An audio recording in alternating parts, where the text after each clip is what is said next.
राष्ट्रवादी युवक काँग्रेसचे माजी शहराध्यक्ष नितीन निगळ हे रविवारी 27 जुलैला भारतीय जनता पार्टीमध्ये प्रवेश करत आहेत.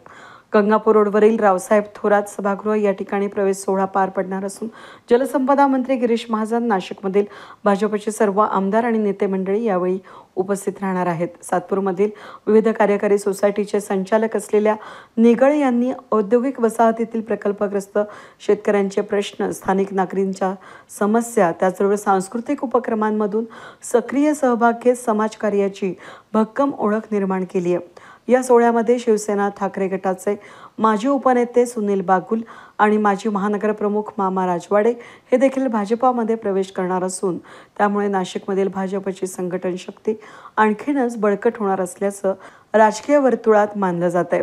निगळ यांनी राजकारणाची सुरुवात महाराष्ट्र नवनिर्माण सेनेतून केली. नंतर राष्ट्रवादी युवक काँग्रेसमध्ये युवक शहराध्यक्ष होते. त्यानंतर पुन्हा आता भाजपात पुनरागमन करत असून 2017 प्रभाग क्रमांक 11 मधून त्यांनी राष्ट्रवादीकडून उमेदवारी केली होती. निवडणुकीत दुसऱ्या क्रमांकानं सर्वाधिक मतं मिळवून ते कमी फरकानं पराभूत झाले होते. सध्या प्रभाग 11 मध्ये मनसे, शिवसेना आणि रिपाई यांचा प्रभाव असून निगळ यांच्या प्रवेशामुळे भाजपला स्थानिक पातळीवर नवे आणि प्रभावी नेतृत्व मिळणार आहे. आगामी महापालिका निवडणुकीत भाजपसाठी हे समीकरण फायदेशीर ठरू शकतंय. वेद न्यूजसाठी प्रतिनिधी कमलाकर तिवडे, सातपूर.